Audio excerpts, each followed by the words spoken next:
So we're kind of doing this. What I'm going to be talking about isn't necessarily pertaining to what I'm doing, this exercise I'm doing with this colt, but a lot of you will be able to watch this and listen and be able to see where it is happening at the same time. But more than anything, I decided to do it on this colt because he's one of the few colts I can ride and talk at the same time, and I figured you all were sick of seeing me sitting in my kitchen with my eyes googly and my hair all crazy. So we just decided to do it here. But what I'm going to talk about is feel and timing and feel. And that's something that every one of us has had the gospel of timing and feel preached to us to no end. It's all about timing. It's all about timing and feel. It's all about feeling timing. And that's true. But hardly anybody really talks about what that is. At least I don't hardly hear anybody talking about what it is. And so I'm going to talk about it. So we'll start with feel. And there's some different versions of feel going around out there. There's some people have got it to where it's kind of like an almost mystic means of communication between human and horse. And I'm not saying that that's wrong, but I'm saying that it's not right for me, just because it's a pretty abstract way of thinking. And I like abstract thinking, but I don't like abstract thinking when I'm horseback, because I don't think they can understand me quite as well, because they're not very abstract. For those of you that it works for, and a lot of my friends think of it that way, and it works for them, and that's great. I just nod and smile and say, well, I don't understand you, but it sure looks like your horse does, so that's great. But when I'm talking about feel, I'm talking about a lot more mechanical, a lot more physical, literal feel. And so I like to call it the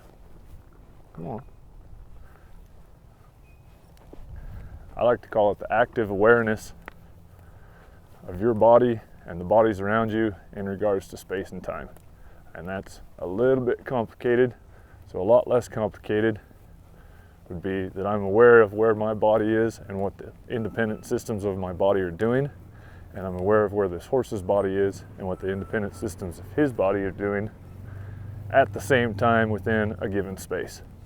And an even less complicated way of saying that is I know where his feet are. I know where his feet are. I know where his feet are going to be. And I know when they're going to be there. And I'm just using feet because that's a really easy example, because I'm also having to pay attention to all the rest of his body all the time too, and everything going on around me. But that's a real simplified version of feel, is knowing where his feet are. Now, timing is knowing what to do about that, knowing what to do about where his feet are in order to get the maneuvers that I'm looking for. So I was watching a dude last night, and this dude's a real cheese whistle, but he was talking about timing and was saying the best thing you can do to improve your horse and your horsemanship is to improve your timing, and that I agree with. But he was saying that timing is speed, is literally just speed, nothing more. And he was preaching that good timing is as fast as possible, and bad timing is not fast enough. And that's the most ridiculous thing I've ever heard, because timing and speed are two entirely different things. Timing doesn't have anything to do with speed. Speed doesn't have anything to do with timing. And we're practicing an art, and none of the other arts are timing and speed the same thing. Not in dance, not in music, not in ice carving. I don't know anything about ice carving, but there's bound to be timing and speed involved in it. But then, even in a lot of things that aren't necessarily considered arts, shoot, auto mechanics, timing and speed aren't the same thing. And so to say that they are is really ridiculous and is going to mess people up. But what this guy was going for He was talking about the speed of either the release or the reward if you're using negative reinforcement or positive reinforcement. And he did do a good job of explaining the difference between those two. Negative reinforcement doesn't mean bad, positive reinforcement doesn't mean good. Negative reinforcement means you take something away, positive reinforcement means you add something. So negative reinforcement, this horse does what I want, I quit pulling on the bit. I took away the pressure from the bit. Positive reinforcement would be he does what I want, I give him a cookie. And so that's the difference between negative and positive reinforcement. And the guy talking about that, he was right in the sense that the speed of our release or our reward is the most important part of using negative or positive reinforcement. And the faster that release or that reward is, the better it's going to work. But we're talking about nanoseconds. I mean, little tiny degrees of a second is how fast that reward or that release has got to be in order to get our point across to the horse. Well, the thing is, none of us are fast enough. None of us are fast enough now. None of us will ever be fast enough. Doesn't matter how much you practice. Doesn't matter if you're a ninja.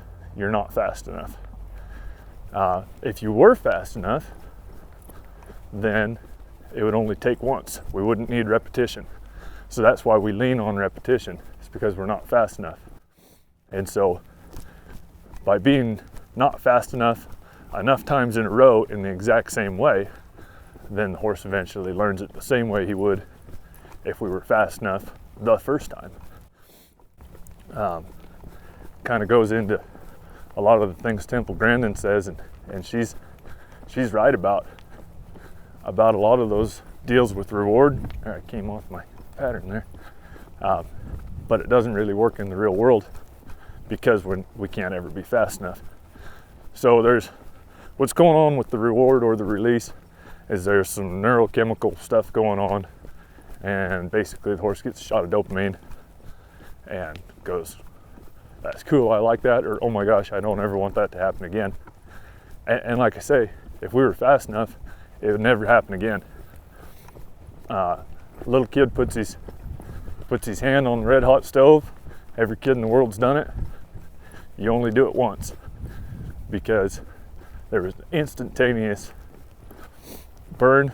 Kid took the hand away instantaneously because it hurt so bad, and then learned never to do that again. There's a lot of other things that go on with a horse. I put them on this hot walker. The gate goes around there and it's electrified. They get lazy and want to stop. It whacks them in the rump, shocks them. They never let it hit them again. Because that's how that negative reinforcement works if you are fast enough. But we're not fast enough. So really worrying about how fast we are isn't the biggest part of the equation when it comes to that release. Yes, they learn from the release, but since we can't be fast enough, we have to rely on the fact that our release is always the same, always consistent. So, speed is not timing. What is timing? Okay, I talked about what feel is, knowing where the feet are. So timing is knowing, like I said, knowing what to do about that. I'll quit doing my exercise there so I can kind of think a little bit. Our timing, if I know where the feet are, I know where the feet are right now, and I know where they're going to be, I know where they're going to land. The timing is using my aids, which is my body, my feet, my snaffle bit, using my aids to influence that timing, or that feel, where those feet are, and put those feet where I want them to be. I know where this foot's going to land. I apply pressure at the right time. It lands where I want it. Come over here and do it again. Know where it's going to land. I apply pressure at the right time. and it lands where I want it to. So for instance, with these young horses, while I'm trying to teach them to turn around, do a haunch turn, I can start into this little baby haunch turn. I'm feeling his feet, finding the rhythm of those feet, finding the cadence, and then the timing is, what am I going to do about that cadence? How am I going to change it the way I want? And so the feel is knowing when he's going to step behind, and the timing is riding him up out of that turnaround before he gets a chance to step behind. Yes, timing is extremely important, because if we don't have our timing correct, then really our release, we can't be consistent enough with our release to have him learn. And so our timing is really, really important, but it doesn't have anything to do with speed. Sometimes you want slower.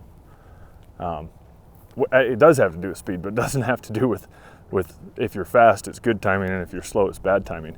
Because a lot of times that timing needs to slow down. Other times it needs to speed up. Another example of speed and timing and how they work together, or feel and timing and how they work together, is when these horses get a little more advanced and we're doing slide and stop. I can feel his feet, and when his front feet are off the ground, I sit down, say the W word, and pick up the reins. That's the timing involved in it. It doesn't matter how fast I do that, as long as I do it before his front feet are back on the ground. And ideally I want it as his front feet are coming off the ground, so before they get to their peak. So, like I said, the speed doesn't have anything to do with it as long as I do it fast enough. And it's possible for me to do it too fast. So timing is not how fast you are. I can think of a lot of different examples of timing. As I was thinking about this before we got the camera on, I had about 55 good ones that I was thinking of. But of course, once you get a camera on you, you forget everything. There we go. One of the things I got to thinking about as this guy was, and I watch this guy because I'm a masochist, because he irritates me, but he also gives me a lot of good ideas for videos to say what things really are. But one of the things that was going through my head when he was talking about good timing is speed, and the faster you are, the better your timing is, I thought about when I first started learning how to ride saddle bronc horses when I was a kid. And if you don't think you got to be a hell of a horseman and be a good saddle bronc rider, you're wrong about that.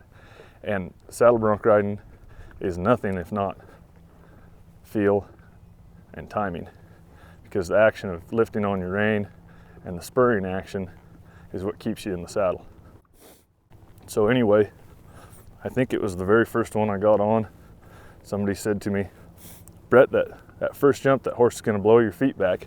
You need to get them back up to the front just as fast as you can, because it's going to happen a lot faster than you think. So just all you need to think is go faster, charge ahead. And so I got on that bronc thinking, spur him as fast as I can, spur him as fast as I can, spur him as fast as I can. And I'm a pretty high throttle guy, I can go pretty fast. And I think we counted, and when we watched the playback video and we all pointed and laughed at me, that I think I spurred him 8 times in the 2.5 jumps it took him to buck me off. And so that's a perfect example of when going fast was really, really bad timing. And it can be the same with when you're training a horse rather than trying to ride a bronc. It can be the exact same. There's a lot of times you need to just sit tight. I think I did a video here just the other day when I was talking about staying in that stop. I'll give an example here. This colt may not stop very good, it doesn't matter, because that's the best example of timing. I'm going to drive him up here.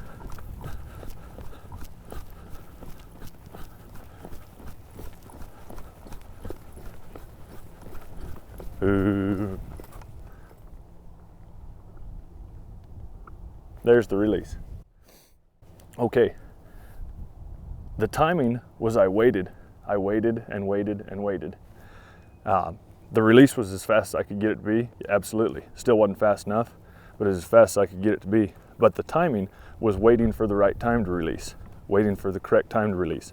I have a bad habit of rolling up here, stopping one I don't like to stop, and then going right straight into training mode and bopping their heads down and kicking them backwards and getting that back up, and that just ruins your stop. There's a time and a place for it, but that just ruins your stop. And the timing is when you should do it and when you shouldn't do it. This colt doesn't need me to do that. He's just a baby colt. He needs to have me sit there and wait. So that's the timing. Yes, I release as fast as I can, but the timing is releasing when I'm supposed to. And that's how timing and feel play together. I can feel the horse's body, I can feel my body, and I know what I want the horse to do mechanically. That's the feel. And the timing is when I do something about it, when I influence it with my aids. Whether I pick my hand up, don't pick my hand up, use my spur, don't use my spur. That's timing. And to say it has anything to do with speed is just really, really uneducated and unsophisticated. So I hope that maybe that clears stuff up for some people that have heard timing and feeling timing, and weren't really sure what it meant.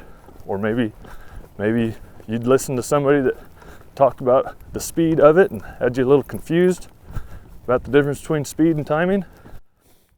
And I hope that just riding around here doing what I do on this colt, you're able to see some examples of feel and timing, and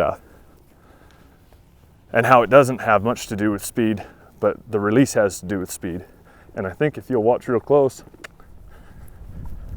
even as fast as I am and as good as I am at doing this, I don't feel like I'm bragging there, I'm good at riding colts, but even as fast as I am at releasing, you can see I'm still not fast enough, so I have to do it over and over.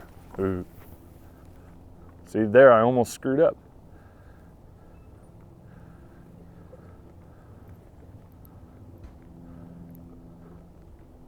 Timing.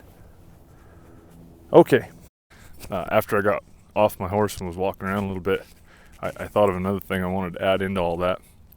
I was talking about the speed of the release and how that's part of the timing, but it's not all of the timing, and it's all relative to each other. But part of that speed thing, like I said, you can't ever be fast enough. And you take some of these guys, you'll see they'll have a weighted snaffle bit with heavy slobber straps and heavy yacht rope reins, trying to increase the speed of that release. And everything falls at the same rate, so you're not really increasing the speed of that release. There's some stuff to do with friction and stuff there. And we're talking just tiny amounts of time that's going to affect, and it's way too big of a calculation for a guy that rides colts for a living. But what you are doing, and so that's why I don't use it on these babies, because I ride babies, and so I'm not really gaining anything with that added weight. But what you are doing is you're following negative reinforcement with positive reinforcement. Remember, negative reinforcement is taking something away, positive reinforcement is adding something, and it. So when you release the pressure with those heavy reins, there's your negative reinforcement to show the horse that he did right. And then really, really fast, he's got all the weight of those reins and that snaffle bit in his mouth. That's adding something. And that's a positive reinforcement along with the negative reinforcement. And so that's way more advanced stuff. A year from now, riding this same colt, he'll be advanced enough that I will have an outfit like that on him, and then we can get even more sophisticated in our communication, where I can give him a negative and positive reinforcement signal, all in one fall swoop and almost instantly, and then you start getting into some real seriously cool communication.